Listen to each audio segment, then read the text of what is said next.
Значит, первая основная претензия у меня и к Татьяне Ишматовой, и к Удмурт-Кенешу в частности, это такая какая-то закрытость этого общественного движения. Это вот первая претензия, то есть закрытость и такая узкая корпоративность, что ли, в деятельности Удмурт-Кенеша. Эти обсуждения, вот если говорить о том, что мало информации, мало какого-то обсуждения в интернете, я принимаю все замечания сегодня. Я согласна, что наша ассоциация не настолько, может быть, активно работает с молодежью, не настолько активно использует те технологии, которые сегодня продиктованы жизнью.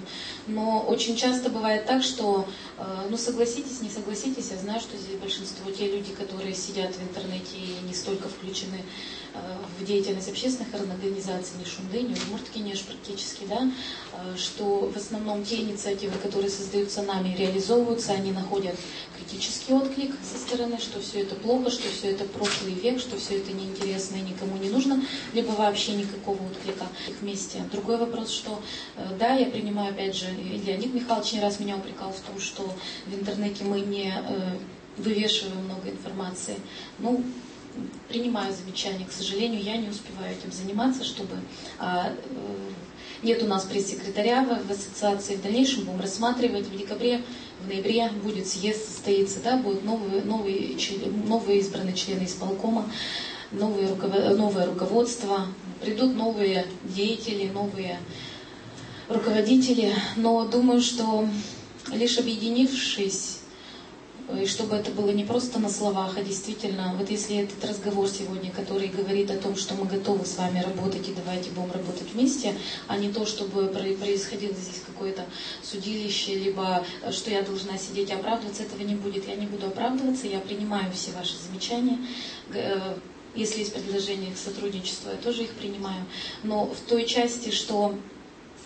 Я не могу согласиться, что все плохо и ничего не делается. Да, нужно, наверное, создавать площадки дискуссионные, в том числе, когда мы могли бы обсуждать те или иные вопросы, явления, но это должно быть в каком-то вот... Мне нравится сегодняшний дух, когда ты конкретно предлагаешь, что мы должны сделать. Но с другой стороны, наверное, здесь уже нужно теперь сразу же ставить вопрос о том, что есть ли такие люди, которые готовы взяться за то, чтобы это делать и помогать, скажем, да, что я готов, давайте я за это возьмусь. Но, как правило, это всегда упирается в то, что у нас нехватка времени, нехватка еще чего-то. То есть нам на безвозмездной основе это делать просто неинтересно. И в итоге, ну, я не знаю, здесь проблема, она есть, но будем решать. Когда удается отвоевать какой-то класс один хотя бы, чтобы с изучением удмуртского языка, я считаю, что это уже какая-то победа. Что удалось создать и реализовать на сегодня этот фестиваль, который сколько обсуждается тоже удмуртской культуры, которая проходит по республике, это тоже инициатива Удмурт-Кенеша. Другой вопрос, что мы не машем флагом, не ходим, что это наше, это мы сделали, это мы инициировали. Но думаю, что очень много хороших начинаний, за которые можно похвалить, что есть действительно, что сделано хорошее. Ну, не секрет, что мы с Татьяной знакомы, и поэтому я перейду на «ты». Ты уже перешел? Значит, ты говоришь, что нет времени лично у тебя заниматься там, пиаром или чем-то еще, да, донесением каких-то мыслей о том, что как работает Кенеш. В районах работают на чистом энтузиазме. Волнующий меня года два вопрос, почему в Удмурт-Кенеше нет членских взносов, из которых могли бы быть оплачены привлеченные специалисты, пиарщики, там, не пиарщики, информаторы, журналисты и так далее. Почему Удмурт-Кенеш не работает на членских взносах? Этот вопрос мы тоже обсуждали. Ну, здесь вопрос, знаешь, Паша, тоже двоякий, потому что на сегодня, например, приходят чаще к нам в организацию, например, приходят за деньгами, нежели прийти, кто-то бы один хоть пришел, сказал: ребята, чем вам помочь, давайте мы вложим, а вы сделаете там такое хорошее мероприятие. Приходят на каждое мероприятие, да, что думают, что у нас большой мешок денег. Кстати, я про финансы плохо знаю, не могу ответить, потому что я не вникаю в эту сферу деятельности. Но членские взносы – это, наверное, хорошая инициатива также, да, хороший был бы повод для того, чтобы даже провести ревизию членов организации, сколько их, давно уже мы не проверяли, сколько реально членов организации у нас в Удмурт-Кенеша.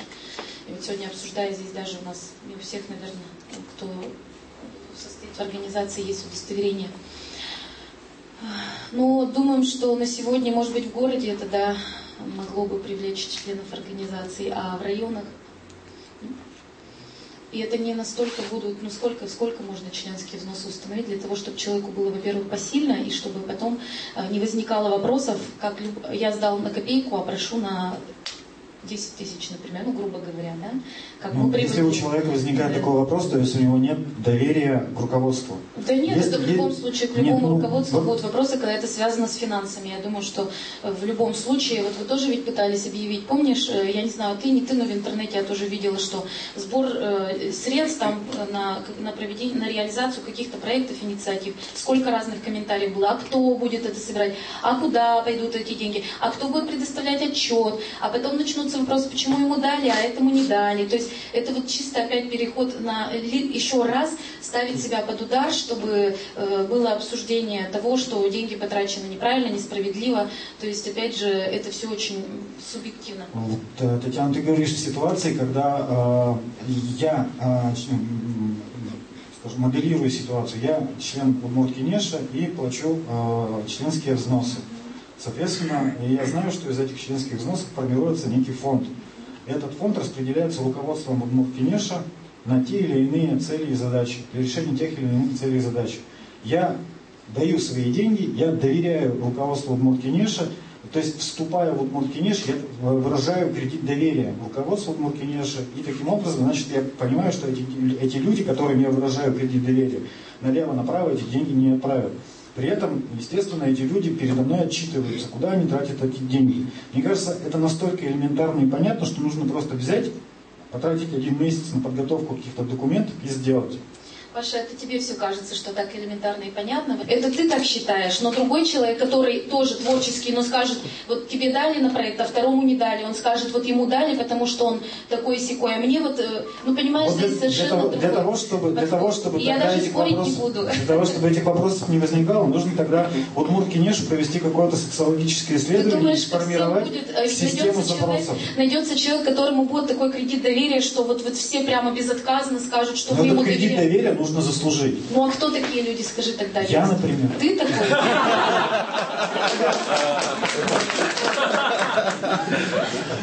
Значит, вот ситуация с памятником Тракаю Борисову.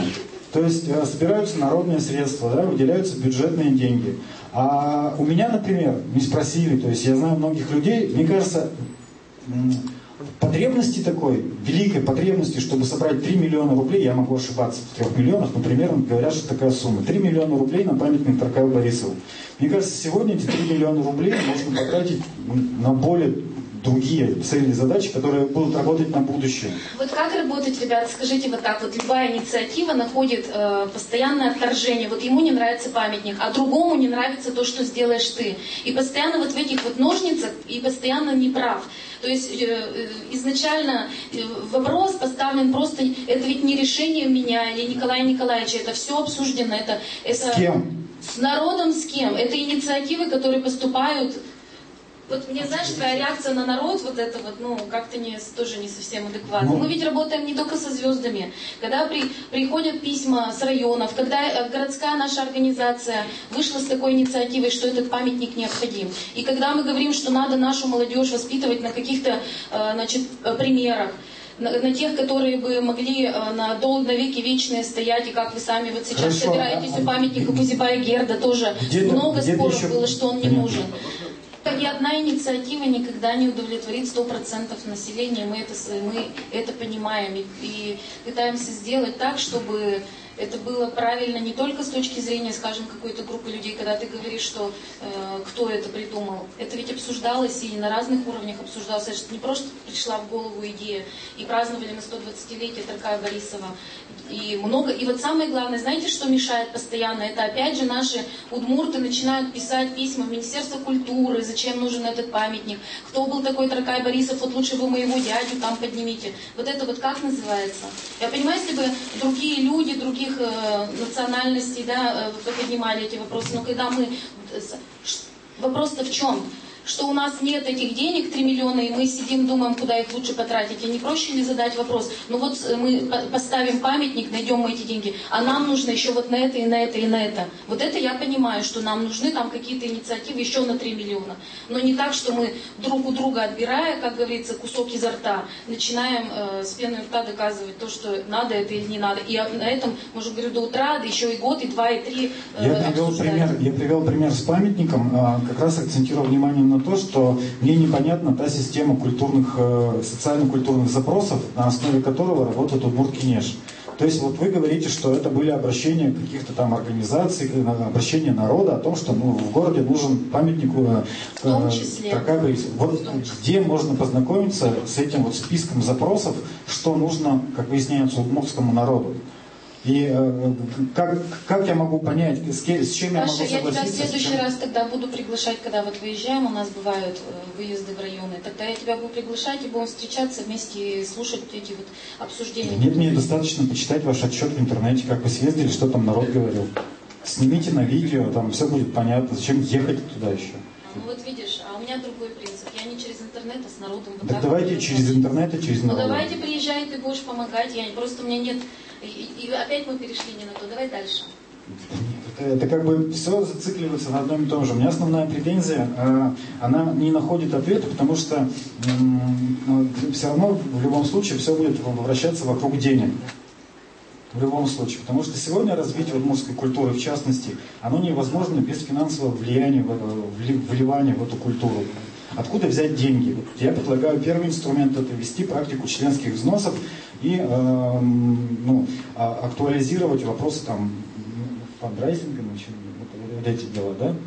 Вот. Вы говорите, что это невозможно, потому что вы изначально боитесь там каких-то разговоров, которые могут возникнуть и так далее. То есть не попробовав, мне кажется, это нормальное явление, когда люди в общественной организации собираются и платят общественные взносы. Так это вообще здорово, Паш. Создай такую организацию и покажи своим примером, что вот это... Татьяна, я глубоко уверен, что у удмуртского народа должна быть одна статусная организация. Этой организацией является сегодня Удмурт-Кинеш. Мне хочется, чтобы Удмурт-Кинеш представлял интересы удмуртского народа. Я не согласен с тем, как эти интересы сегодня представляются. Тогда скажи мне, а почему ты считаешь, что твоя точка зрения, она совершенно правильная? Вот объясните мне, что она неправильная. А вот вы объясните, что вы правильно. Вы так вот безапелляционно просто, мы уже на «вы» перешли, заметила? Я еще ни разу не слышал, тем людям, которым я рассказываю свои идеи, я еще ни разу не слышал, кроме как претензий, что это очень идеалистично, я еще ни разу не слышал, что это плохо. То есть решение принимается, оно утверждается... В зависимости от того, какого уровня это решение. Да. Вот, значит, решение от 3 декабря 2010 года принять к сведению, то есть обычно решение каким образом формулируется? Принять к сведению, допустим, где же у меня это записано? У нас фактически подошел к концу наш первый получасовой раунд. Поэтому еще 2 минуты. То есть, вот, национальное собрание решает утвердить прилагаемый перечень предложений и замечаний, высказанных на заседании национального собрания Всеудмуртской ассоциации Удмурт-Кинеш 3 декабря. Просить Министерство культуры и печати информации рассмотреть высказанные предложения и замечания, разработать и принять по ним соответствующие меры. Меня не устраивает вот эта вот формулировка сразу, то есть получается так: мы просим вас, а сделаете вы, не сделаете, это не важно. Вот мне, на мой сторонний взгляд, кажется это таким образом. И какие были предложения внесены 3 декабря 2010 года? И какая работа по этим ведется? То есть вы решили утвердить прилагаемый перечень предложений и замечаний, а что с ними делать дальше, непонятно. То есть Ураскин Андрей Иванович предлагает в концертных программах республиканских торжественных мероприятий увеличить количество художественных номеров с национальным колоритом. На сайте шоу я публиковал свое извинение, будучи главным режиссером праздничного концерта к Дню государственности, где не было ни одного удмуртского номера, где не прозвучало ни одного удмуртского слова. Ко мне, как режиссеру, не было высказано ни одной претензии со стороны Удмурткенеша. Дальше. Восстановить государственный заказ Государственному театру оперы и балета на постановку оперы «Наталья». По-моему, она прошла, да? Что-то я слышал. Что-то было. В концертном варианте. Да, в концертном варианте она прошла. Да. Организовать целевую подготовку журналистов, владеющих удмуртским языком по специализации театральный критик. 2 года уже прошло. Создавать условия для целенаправленной подготовки национальных кадров в области режиссуры, драматургии, звукорежиссуры. Режиссура Леша уехал учиться. Драматургии. Так, ну что мы сейчас по всем Да, я вот именно хочу по всем пунктам пройти и сразу... Что здесь надо с Министерством культуры садиться и... Да, Татьяна, вы утвердили прилагаемый перечень, то есть нужно как-то вот... Я вам указываю на косяк. То есть вы утвердили прилагаемый перечень решений и забыли про него. Да. То есть пока Удмурткенеш не придет и не скажет: Паша... Так, Татьяна, вы представляете интересы народа. Паша, а вы не представляете интересы народа, будучи главным режиссером? Почему Удмурткенеш должен приходить и долбать по башке? Что такое Удмурткенеш? Меня вот это вот всегда поражает. Если мы, будучи удмуртами, не можем на своем месте выполнять, скажем, эти вот не названные должностные обязанности... Таня, свой косяк я уже осознал, я публично извинился. Я не к тому, подождите, друзья, давайте вернемся... А вообще каждый на своем месте. Вернемся к бумаге. Например, по праву модератора я прерву ваш диалог. То есть вот это то, что было обещано и не сделано. Я это называю так. Это сделано или нет? Частично там сделано, но сделать все это так сразу и вот по пунктам пойти. Ну, давайте пройдемся, если так это необходимо. Если что-то сделано, то значит общественность в лице в данном случае... Подождите, пожалуйста. Чтобы я подготовилась и принесла тот отчет. Я сейчас не готова пойти по всем этим пунктам. Он в 2010 году, почему? Он на сайте уже давно должен висеть. Мы, исходя из решения 2010 года, сделали то. Вот, ребят, вот Поздеев, читай. Мы провели конкурс драматургов. Молодец, все, удовлетворись, спи спокойно. Но ведь этого же нет. Нет. А почему? Потому что у вас не хватает средств, у вас нет ресурсов. Где взять эти ресурсы? Введите членские взносы.